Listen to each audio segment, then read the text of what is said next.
Good morning friends. 6 chapter Bharat माता की जय हमने स्टार्ट किया था। इसके कुछ पैराग्राफ हमने पढ़े थे। आज उसके आगे जो पैराग्राफ शेष रह गए हैं वो कंप्लीट करते हैं। ओके,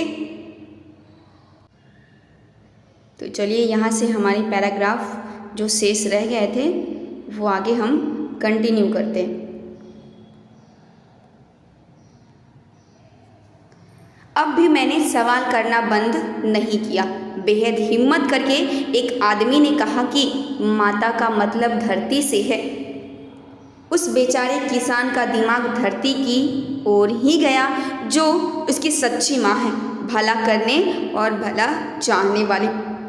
पंडित जवाहरलाल नेहरू हजारों की संख्या में जो वहाँ जाट स्त्री और पुरुष बैठे हुए थे, सभी लोगों से उन्होंने एक प्रश्न किया कि जो आप इतनी तेजी से जो जयघोष के नारे लगा रहे हो, भारत माता की जय, वंदे मातरम, ये माता कौन है? भारत माता की जय जो आपने नारा लगाया, ये किस माता के लिए आपने जय की नारे दिए? अब इस बात पर उसमें से किसी एक आदमी ने उठकर क्या कहा कि माता का मतलब धरती से है। उसने माता का मतलब धरती से है यह बताया, शायद ऐसा इसलिए भी कि वो किसान था, एक किसान था, इसलिए उसने माता का मतलब अर्थ धरती से लगाया। फिर पंडित जवाहरलाल नेहरू वापस प्रश्न करते हैं कि कौन सी धरती? मैंने पूछा, अर्थात किसने? पंडित जवाहरलाल नेहरू ने पूछा कि कौन सी धरती की बात कर रहे हैं? क्या आपके गांव की धरती या पंजाब या तमाम दुनिया की धरती? इस पेचीदा अर्थात कठिन सवाल, पेचीदा का अर्थ होता है कठिन। अब इस कठिन सवाल से वो और परेशान हुए। तब बहुत से लोगों ने चिल्लाकर कहा कि इन सब का मतलब अब आप ही समझाइए, कुछ भी नहीं जानते और सारी बातें अब समझना चाहते। जब पंडित जवाहरलाल नेहरू ने कहा, जब किसान ने क्या कहा कि माता का तात्पर्य धरती से है, तब इस जवाब पर पंडित जवाहरलाल नेहरू ने एक और प्रश्न कर दिया कि ठीक है, आप कहते हो कि माता का मतलब धरती से है, तो कौन सी धरती की बात कर रहे हो आप जहाँ खड़े हो उस धरती की, या आपके गांव की धरती, या पंजाब की धरती, या तमाम दुनिया की धरती की बात कर रहे हो? अब वापस ये सवाल बहुत पेचीदा सा, बहुत कठिन सा लगा लोगों को और सभी एक साथ चिल्लाकर कहने लगे कि अब हमें कुछ भी नहीं पता, आप ही बताइए कि इसका मतलब क्या है। मैंने उन्हें उत्तर दिया। पंडित जवाहरलाल नेहरू फिर कहते कि फिर मैंने उन्हें उत्तर दिया। क्या कहते हैं उत्तर में? मैंने उन्हें बताया कि भारत क्या है। भारत क्या है, किस तरह वह उत्तर में कश्मीर और हिमालय से लेकर दक्षिण में लंका तक फैला हुआ है। ये भारत के विस्तार को लेकर बताते हैं कि भारत का विस्तार कहाँ से कहाँ तक फैला हुआ है। उन्होंने ये बताया उन्हें कि भारत का विस्तार उत्तर में कश्मीर से लेकर दक्षिण में कन्याकुमारी तक और पश्चिम में गुजरात से लेकर पूर्व में अरुणाचल प्रदेश तक फैला हुआ है। ये आपके एक्सरसाइज में क्वेश्चन पूछा भी गया है कि भारत कहाँ से कहाँ तक फैला हुआ है, इसलिए वापस मैं रिपीट कर रही हूँ, ध्यान दीजिएगा। भारत कहाँ से कहाँ तक फैला हुआ है, तो उत्तर में कश्मीर से लेकर दक्षिण में कन्याकुमारी तक और पश्चिम में गुजरात से लेकर पूर्व में अरुणाचल प्रदेश तक फैला हुआ है, जिसमें पंजाब, बंगाल, मुंबई, चेन्नई आदि शामिल है। अब इस महाद्वीप में उनके जैसे करोड़ों किसान कहते हैं कि इस महाद्वीप यानी तात्पर्य क्या है? महाद्वीप से बड़ा द्वीप, महादेश, बड़ा द्वीप, महाद्वीप अर्थात क्या? तो बड़ा द्वीप या महादेश। तो उन्होंने क्या कहा कि इस महाद्वीप में उनके जैसे करोड़ों किसान हैं जिनकी उनके जैसी ही समस्याएं हैं। सभी किसानों की एक जैसी ही समस्याएं हैं, उन्हीं की सी यानी उन्हीं के जैसी मुश्किलें और बोझ, वैसी ही कुचलने वाली गरीबी और आफतें। यही महादेश हिंदुस्तान उन सबके लिए भारत माता है जो उसमें रहते हैं और जो उनके बच्चे, यानी इस धरती पे निवास करने वाले सभी वो किसान भारत माता।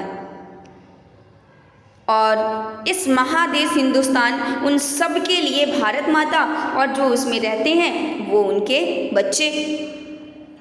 अब आगे ये भी कहते हैं कि भारत माता को हम एक कल्पित स्त्री के रूप में देखते हैं, कल्पित तस्वीरों के रूप में। भारत माता कोई सुंदर बेबस असहाय नारी नहीं है, बेबस लाचार असहाय नारी नहीं है जिसके धरती तक लटकने वाले लंबे बाल हो, जैसा अक्सर कल्पित तस्वीरों में दिखलाया जाता है। कल्पित अर्थात क्या, तो मन में गढ़ी हुई या मानी हुई।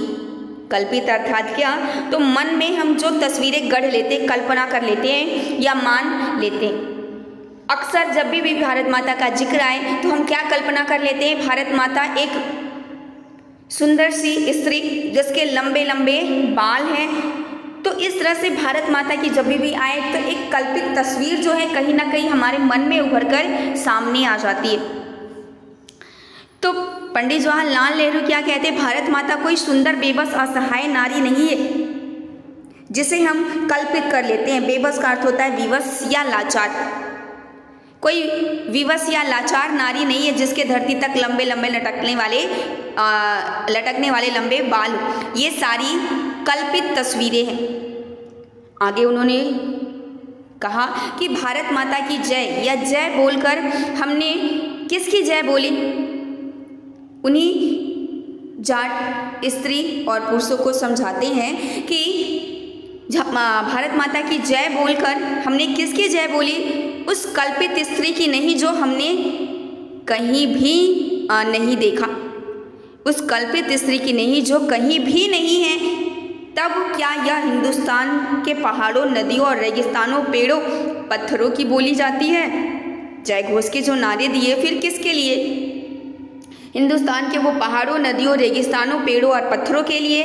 तब उन्होंने आगे क्या कहा, नहीं, उन्होंने जवाब दिया, लेकिन कोई कठिन उत्तर वे मुझे नहीं दे सके। इसके आगे फिर उत्तर क्या है, फिर जवाब नहीं दे पाए, जो हजारों की संख्या में वहाँ स्त्री और पुरुष बैठे हुए हैं। तब निश्चय ही हम जय उन लोगों की बोलते हैं जो भारत में रहते हैं। पंडित जवाहरलाल नेहरू क्या कहते हैं आगे कि भारत माता की जय जो हम बोल रहे हैं किसके लिए बोलते हैं, तो जो भारत में रहते उन करोड़ों आदमियों की जो उसके गांव और नगरों में बसते। मैंने उन्हें बताया, मैंने कौन, पंडित जवाहरलाल नेहरू ने, कि निश्चय ही भारत में जो लोग रहते उनकी जय बोलते, उन करोड़ों आदमियों की जो उसके गांव और नगरों में बसते हैं, उन सभी भाई बंधुओं के लिए हम ये जय घोष की नारे लगाते। जब इस जवाब से उन्हें हार्दिक प्रसन्नता हुई। हार्दिक अर्थात दिल से खुशी हुई, दिल से, हृदय से प्रसन्नता हुई, और उन्होंने अनुभव किया कि इनका कहना बिल्कुल ठीक ही है। जवाब पंडित जवाहरलाल नेहरू का बिल्कुल ठीक लगा उन हजारों स्त्री और पुरुषों को। अब इन्होंने क्या कहा, पंडित जवाहरलाल नेहरू ने, कि निश्चय ही हम जय भारत में रहने वाले करोड़ों आदमियों की जय करते।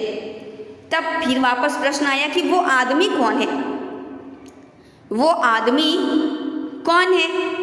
तब इन्होंने क्या कहा, ये आदमी कौन है, निश्चय ही आप और आपके भाई, आप और आपके भाई जो इस भारत में रहते हैं। इसलिए जब आप भारत माता की जय बोलते हैं तो खुद अपनी और हिंदुस्तान भर के भाई बहनों की जय बोलते हैं। ये स्पष्ट शब्दों में पंडित जवाहरलाल नेहरू ने कहा कि आदमी में कौन, आखिर आदमी भारत में निवास करने वाले करोड़ों आदमियों की जय बोलते हैं। अब इस आदमी शब्द को लेकर उन्होंने अर्थ स्पष्ट किया कि आखिर आदमी में कौन शामिल है। तो निश्चय ही उन्होंने क्या कहा कि आप और आपके भाई, आप और आपके भाई। इसलिए जब आप भारत माता की जय बोलते हो तो खुद अपनी और हिंदुस्तान भर के भाई बहनों की जय बोलते हो। याद रखिए, भारत माता आप ही हैं और यह आप अपनी ही जय बोलते हैं। कोई कल्पित स्त्री नारी नहीं है जो अक्सर भारत माता की बात आती है तो हम कल्पना कर लेते हैं। उन्होंने कहा कि भारत माता कौन है, तो हिंदुस्तान में रहने वाले वो करोड़ों भाई बहनें और वो अपनी तथा भारत में रहने वाले सभी भाई बहनों की जय बोलते हैं। अर्थात भारत माता कौन, तो जो जय बोल रहे हैं वो अपनी ही जय बोल रहे हैं और अपने देश में निवास करने वाले समस्त भाई बहनों की जय बोलते हैं। अब ध्यान से उन्होंने सुना, जो हजारों की संख्या में स्त्री और पुरुष बैठे हुए थे, उन्होंने इसे ध्यान से सुना। प्रकाश की उज्जवल रेखा उनके भोले भाले चेहरे पे उदित होती हुई दिखाई देती है। जब उन्होंने पंडित जवाहरलाल नेहरू की बातों को ध्यान से सुना तो प्रकाश की एक उज्जवल रेखा, उज्जवल अर्थात धवल स्वच्छ रेखा उनके भोले भाले चेहरे पर उदित होती हुई दिखाई दी, उभरती हुई दिखाई दी। यह ज्ञान उनके लिए विचित्र सा था।